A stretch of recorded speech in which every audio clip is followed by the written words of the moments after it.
के साथ मैं हूं ऐश्वर्या। भारत में अब तक कोविड-19 के मामले 76 लाख का आंकड़ा पार कर चुके हैं। जब तक दवाई नहीं तब तक ढिलाई नहीं, ये कह के हमें बार बार चिताया जा रहा है। लेकिन फिर आखिर क्यों हम और आप और शासन लापरवाह बने हुए हैं? दर्शकों, यही हमारा आज का चर्चा का मुद्दा है। जब तक दवाई नहीं तब तक ढिलाई नहीं।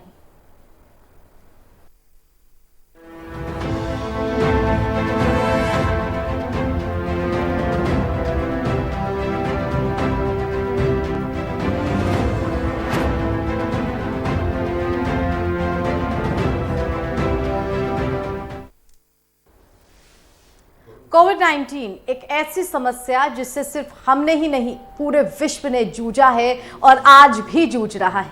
कोविड-19 से अब तक पूरे विश्व भर में मौतों का आंकड़ा 11 लाख पार कर चुका है, तो भारत में यह आंकड़ा 1 लाख से ज्यादा पहुंच चुका है। प्रधानमंत्री बार बार अपने संबोधन में इस बात को लेकर के हम सबको आगाह कर रहे हैं कि लॉकडाउन गया है, वायरस नहीं। लेकिन आखिर क्यों हम आप आम जनता और शासन लापरवाह बने हुए हैं? चर्चा करेंगे इसी मुद्दे पर। हमारे साथ मेहमानों का एक पैनल जुड़ेगा, लेकिन उससे पहले आइए आपको आज की विशेष रिपोर्ट दिखा देते हैं।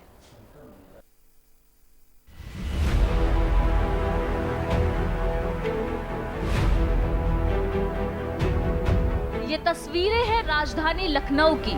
मौका था हैदरगंज फ्लाईओवर के लोकार्पण कार्यक्रम का, लेकिन ये तस्वीरें आपको, हमको, सभी को सोचने पर मजबूर कर देती है कि जब एक तरफ पीएम नरेंद्र मोदी जनता को संबोधित कर रहे हैं, कोविड-19 के प्रति आगाह रहने की बात कर रहे हैं, तब भी हम सावधान नहीं हैं। प्रत्येक भारतीय के प्रयास से भारत आज जिस संभली हुई स्थिति में है, हमें उसे बिगड़ने नहीं देना है।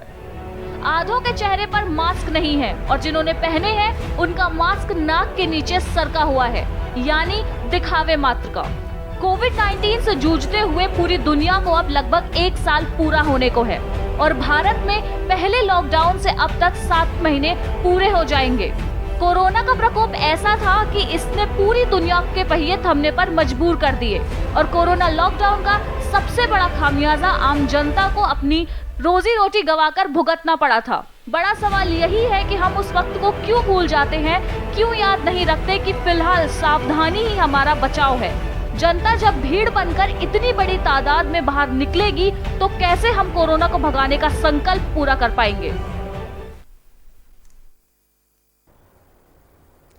लापरवाह फितरत, सावधान रहने की जरूरत, इस मुद्दे पर आज हम चर्चा करेंगे। हमारे साथ जो मेहमान जुड़े हैं, आइए उनका परिचय आपसे करा देते हैं।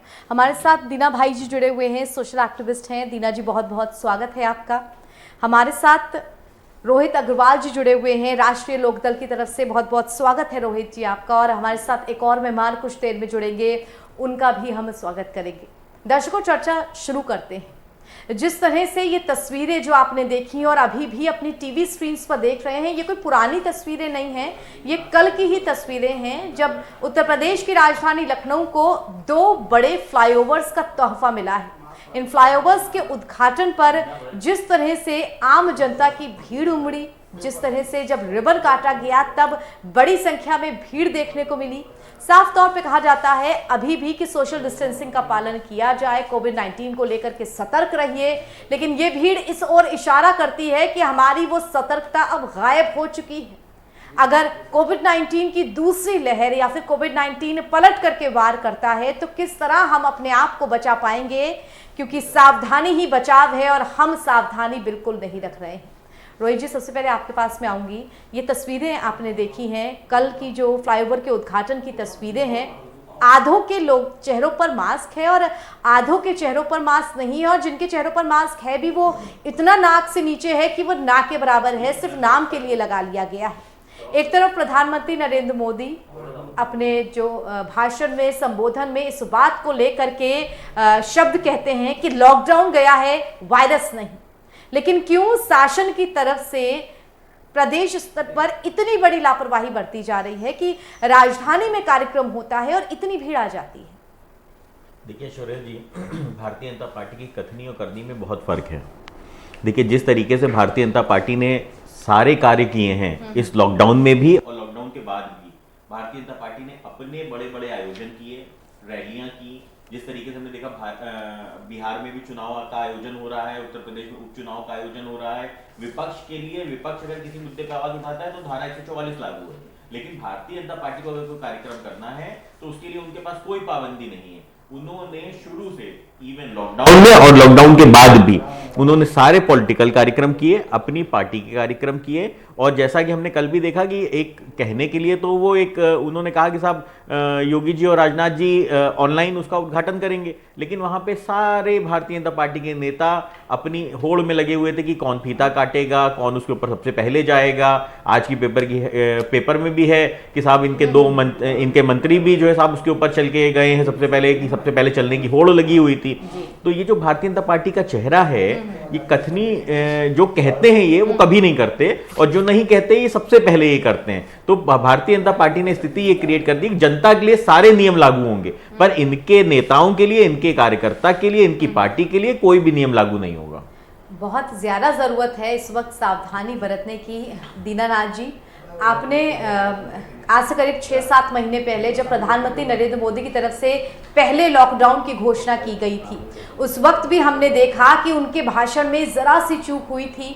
इस बात को तो उन्होंने कहा था कि आज 12 बजे से संपूर्ण लॉकडाउन होगा, लेकिन इस बात का उन्होंने जिक्र नहीं किया जो हमारे डेली यूज की चीजें हैं, हमारे दूध, हमारी सब्जियां, वो कहां से आएंगी।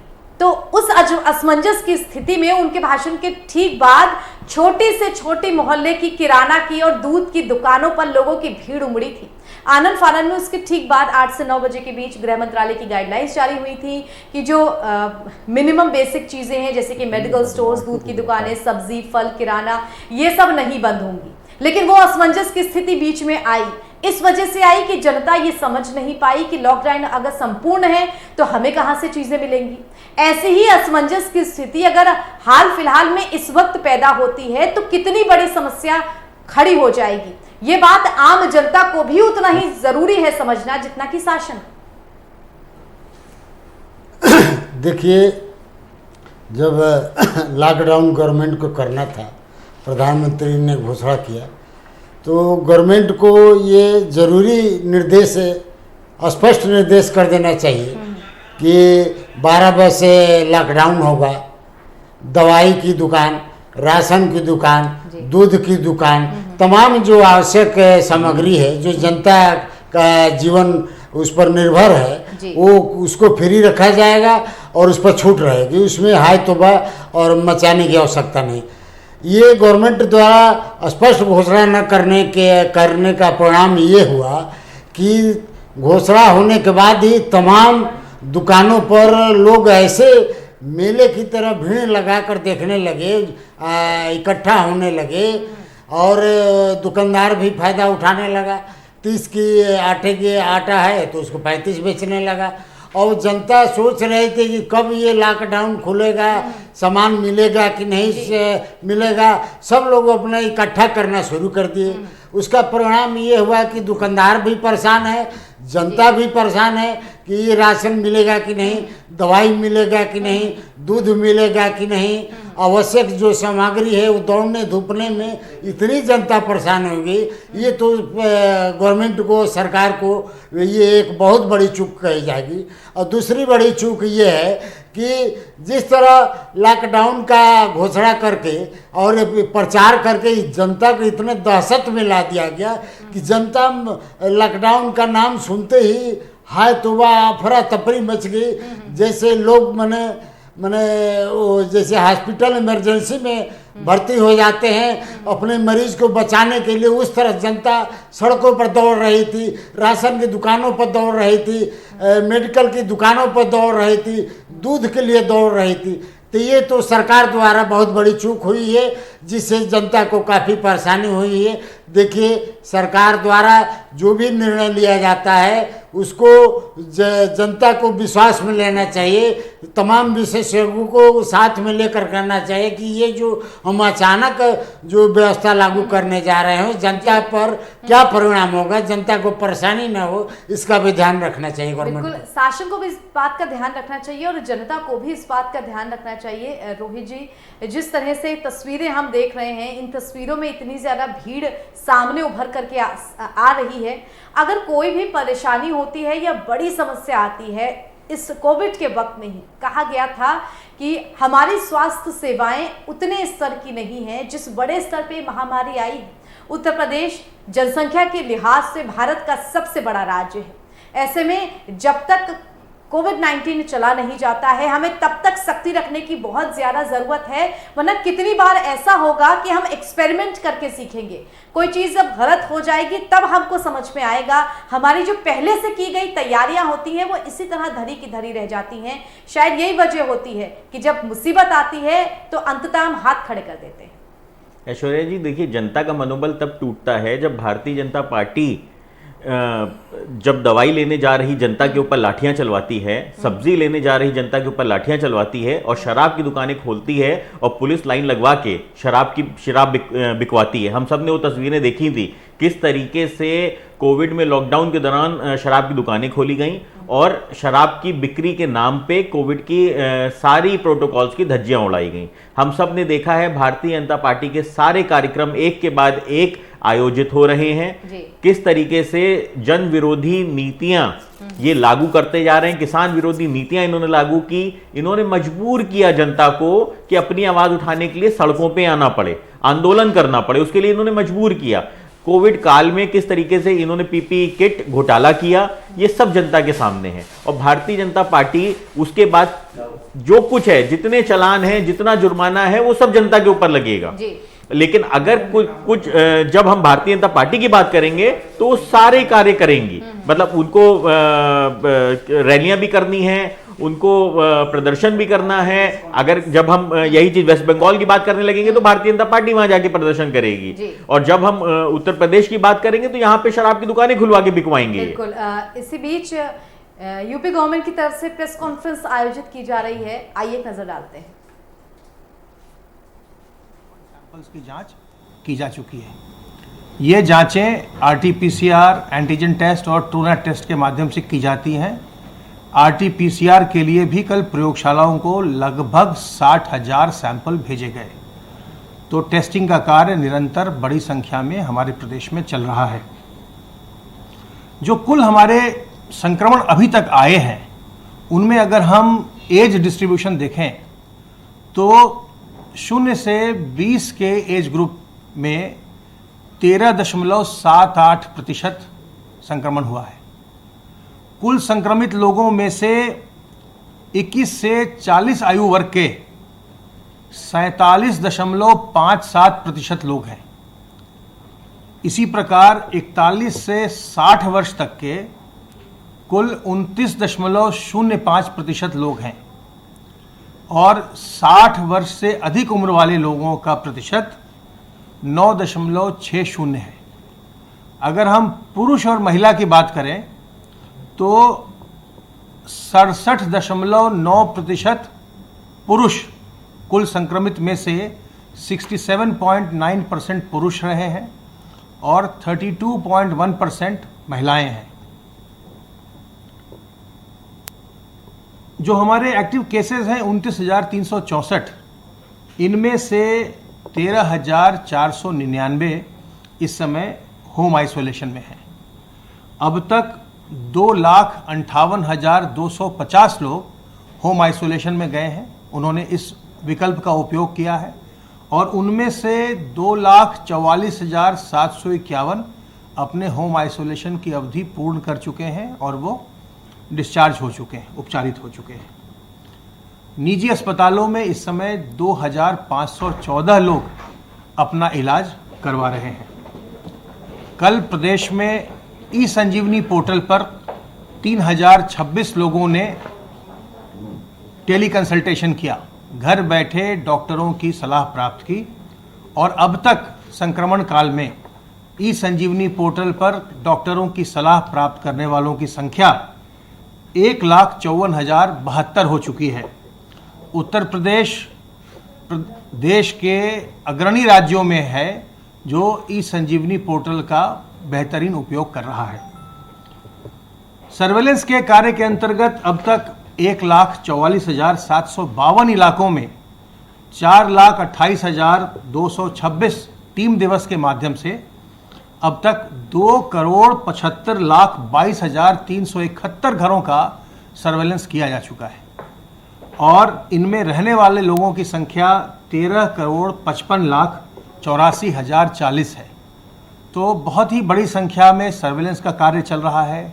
बहुत ही बड़ी संख्या में हमारी रैपिड रिस्पांस टीम्स हैं जो लोग होम आइसोलेशन में होते हैं उनसे जाकर मिलती हैं, उनको सलाह देती हैं, उनको दवाएं उपलब्ध करवाते हैं और जो भी संक्रमित लोगों के संपर्क में आए हों, जो उनके घर के लोग हों या और लोग हों, उनको भी दवाइयाँ उपलब्ध करवाई जाती हैं।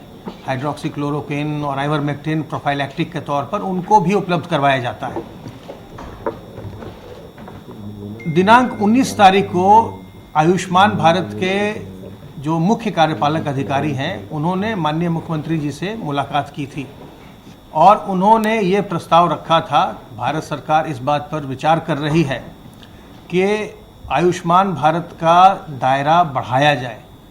वर्तमान में ये जो आयुष्मान भारत के बीमा की योजना है उसके अंतर्गत एक परिवार को साल भर में 5 लाख रुपए का बीमा कवर, स्वास्थ्य बीमा कवर मिलता है। अगर किसी प्रकार की कोई बीमारी हो और अस्पताल जाना पड़ जाए तो 5 लाख रुपए का बीमा कवर सरकार के द्वारा प्रदान किया जाता है। वर्तमान में यह जो चयन हुआ है परिवारों का वो 2011 में सोशियो इकोनॉमिक कास्ट सेंसस हुआ था, SECC डेटा कहते हैं, उसके आधार पर किया गया था। उसके आधार पर प्रदेश में 1.18 करोड़ परिवार पाए गए थे जिनको कि इस बीमा का लाभ दिया गया है। जब फील्ड में इनकी पहचान की गई उस आंकड़े के आधार पर जब और डेटा कलेक्ट किया जा रहा था तो ये पाया गया कि इसमें से लगभग 30 लाख परिवार उपलब्ध नहीं हैं, वो आंकड़ों के अनुसार से नहीं मिले। तो उनको फिर से ढूंढा गया, उसमें से 3 लाख परिवार मिले, अभी भी बाकी के परिवार नहीं मिले हैं। तो इससे अभी इस आंकड़े के आधार पर हम लगभग 90 लाख परिवार को हम लाभान्वित करवा पा रहे हैं। लेकिन जो प्रस्ताव उन्होंने दिया कि इसको, इस डेटा को SECC के डेटा के तो दर्शकों, प्रेस कॉन्फ्रेंस आप सुन रहे थे अपर मुख्य सचिव अमित मोहन जी की। साफ तौर पे ये कहा जा रहा था कि किस तरह कोरोना को लेकर के प्रोटोकॉल्स जारी हैं और कोरोना को लेकर हम सबको सावधान रहने की जरूरत है। फिलहाल यहाँ एक छोटे से ब्रेक के लिए हम रुक रहे हैं। ब्रेक के उस पार भी हमारी चर्चा रहेगी कि किस तरह लापरवाह फितरत हो गई है हम लोगों की, लेकिन अभी भी सावधान रहने की बहुत ज्यादा जरूरत है कोविड-19 को लेकर के। छोटा सा ब्रेक, जल्द लौट रहे हैं।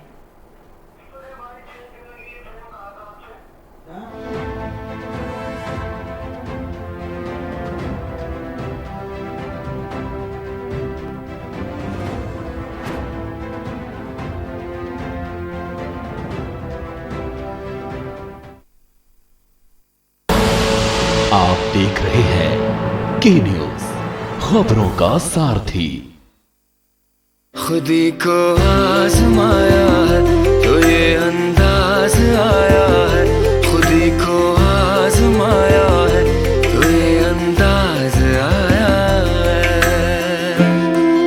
तुम में भी मैं हूं, शुद्ध प्लस पान मसाला। GGS Education Group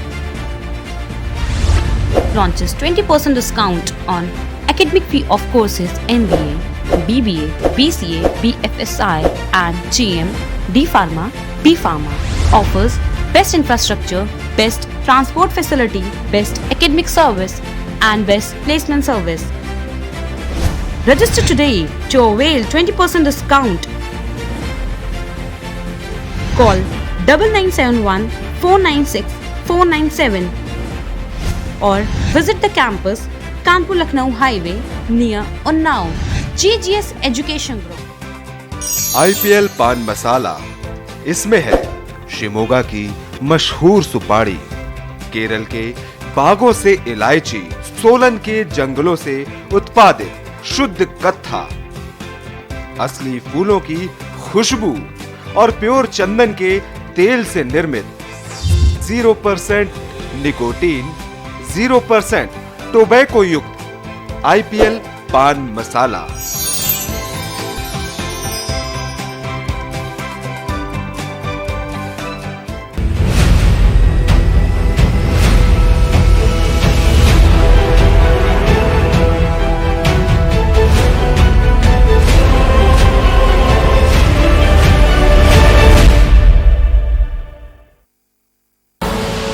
आप देख रहे हैं के न्यूज, खबरों का सारथी।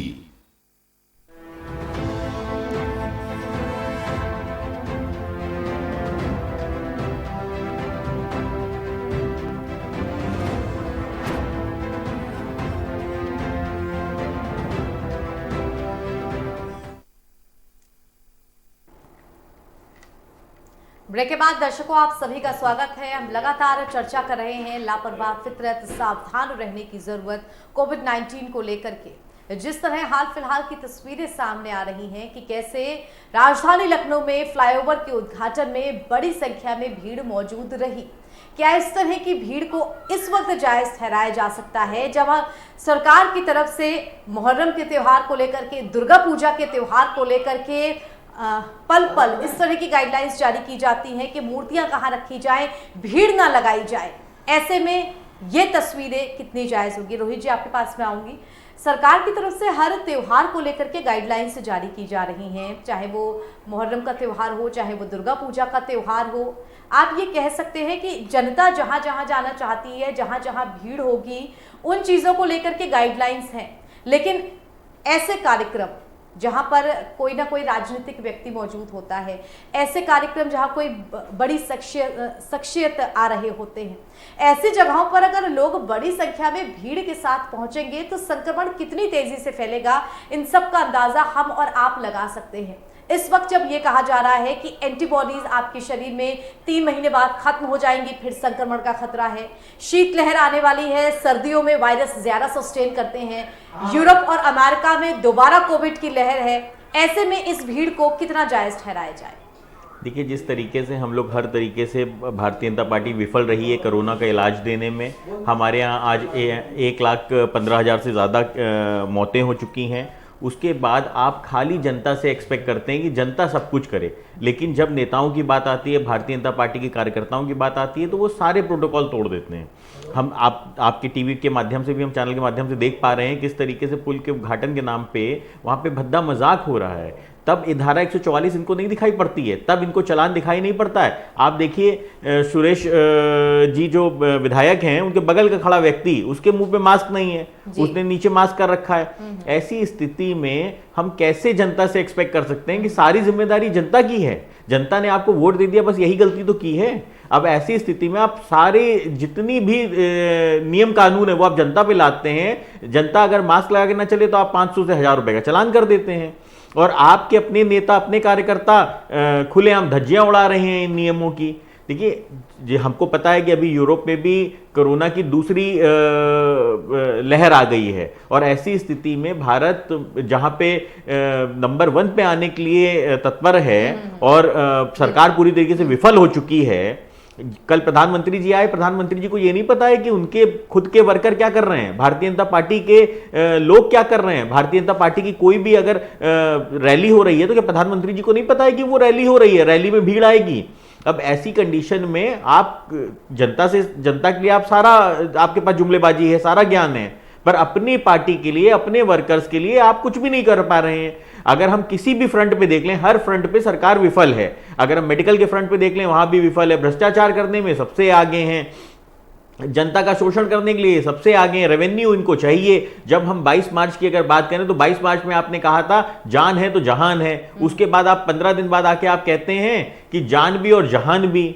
और उसके बाद आज हम किस स्थिति में खड़े हैं? आप पूरे देश को 6 महीने से परेशान करके आपने रखा हुआ है, और उसके बाद भी हम 76 लाख केसेस क्रॉस कर चुके हैं कोरोना के। तो आप कर क्या रहे हो एक्चुअल में? आपके पास ना तो कोई फैसिलिटी आप डेवलप कर पा रहे हो, ना आप वैक्सीन के लिए कुछ बता रहे हो। आपने कहा था 15 अगस्त में वैक्सीन लेके आएंगे, पर उसके क्या हुआ? 15 अगस्त पे तो आप कुछ नहीं कर पाए।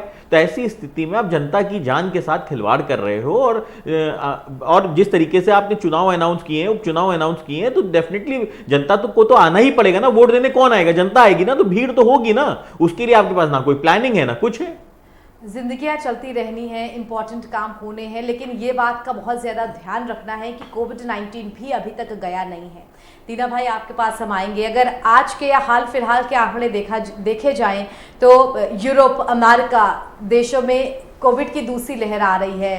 रूस जो कि टॉप 5 में है कोविड 19 के मामलों में, वहां पर हाल के जो संक्रमण के आंकड़े यानी कि आज और कल के मिला के वो 15,000 से ज़्यादा है।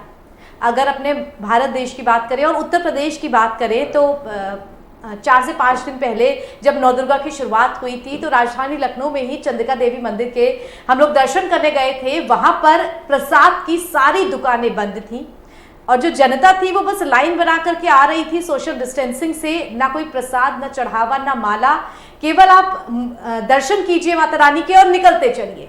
व्यापार एक तरह से ठप पड़ा हुआ है। तो अभी भी जहां एक वर्ग इतना ज्यादा आर्थिक तौर से चोट खा रहा है, अभी भी वहां कितना जायज है आप कहेंगे एक तरह से राजनीतिक कार्यक्रम, या वहां जहां पर पार्टी विशेष के लोग पहुंचते हैं वहां पर इतनी संख्या में भीड़ पहुंचना, जिम्मेदारी कौन लेगा इसकी? एक तरफ गवर्नमेंट कह रही है कि लॉकडाउन का पालन किया जाए, मास्क लगाया जाए, सोशल डिस्टेंसिंग दूरी बनाकर 2 गज जरूरी, जब तक दवाई नहीं तब तक ढिलाई नहीं। और दूसरी तरफ देखिए कि भाजपा सरकार के कोई कार्यक्रम हो रहा है। अभी लखनऊ में आपके सामने दिखाई दे रहा है कि पुल का उद्घाटन है। तमाम लोग, कोई दूरी नहीं है 2 मीटर की, लोग उनकी सीटें सटी हुई है, बिना मास्क के लोग बैठे हैं, तमाम गप सड़ाका भी कर रहे हैं। इस तरह देखा जाए तो ये एक गवर्नमेंट केवल प्रचार कर रही है, लेकिन जनता के स्वास्थ्य के बारे में, उनके खतरे के बारे में ये लोग केवल राजनीति कर रहे हैं और जनता के स्वास्थ्य के से खिलवाड़ कर रहे हैं। बिल्कुल, जनता सर्वोपरि है। हमारे साथ शशिकांत जी भी जुड़ गए हैं। शशिकांत जी, आपको मेरी आवाज मिल पा रही है? आप भी अपने, शशिकांत जी, ये तस्वीरें आप भी अपने फ्रेम पर देख रहे होंगे किस तरह राजधानी लखनऊ को कल जो 2 पुलों का तोहफा मिला है उसके उद्घाटन में किस तरह से आम जनता की भीड़ उमड़ करके सामने आई। आधों के चेहरों पर मास्क, आधे के चेहरे पर मास्क नहीं।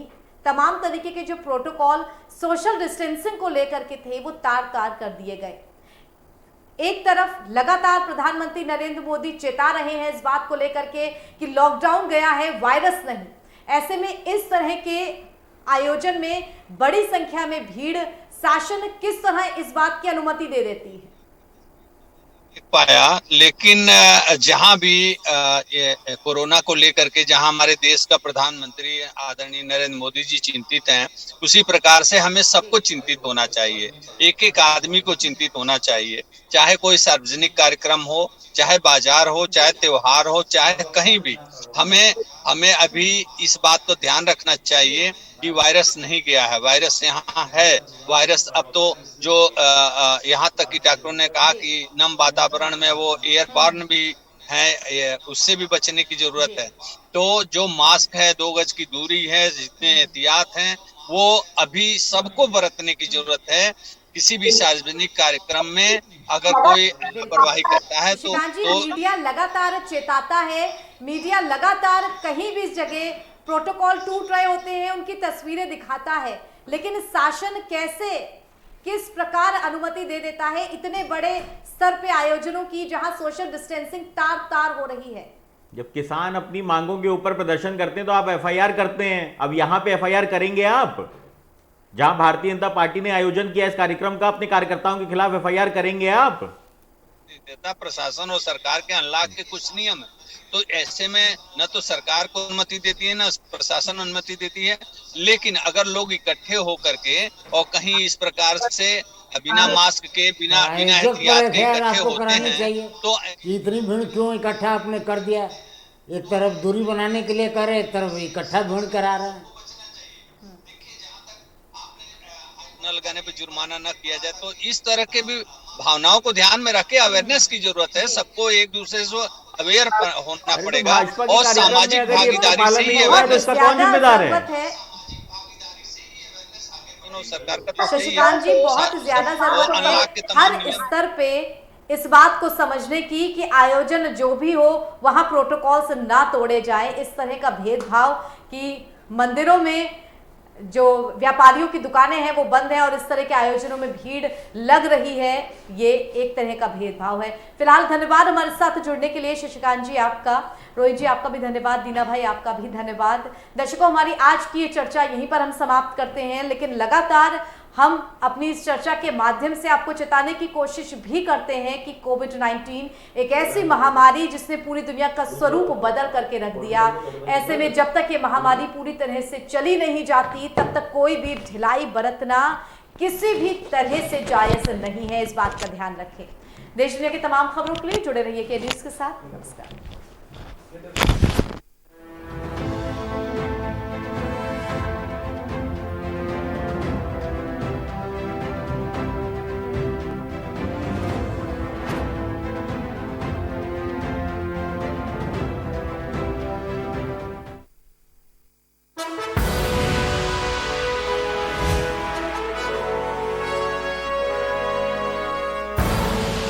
आप देख रहे हैं के न्यूज, खबरों का सारथी।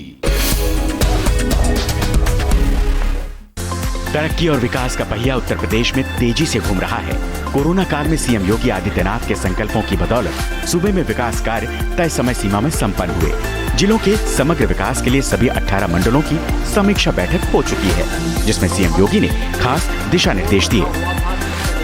प्रदेश सरकार बिना भेदभाव के विकास की योजनाओं का लाभ हर एक नागरिक तक बिना भेदभाव के देने के लिए पूरी प्रतिबद्धता के साथ कार्य कर रही है।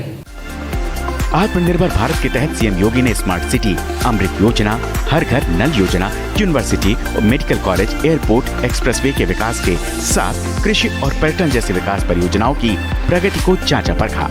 सीएम योगी ने वीडियो कॉन्फ्रेंसिंग के जरिए इन मंडलीय समीक्षा बैठकों से सूबे के विकास पर नजर रखी और आला अधिकारियों के साथ जनप्रतिनिधियों की जवाबदेही तय की। विकास हम सब की प्राथमिकता होनी चाहिए और विकास के माध्यम से ही हम लोग एक व्यापक परिवर्तन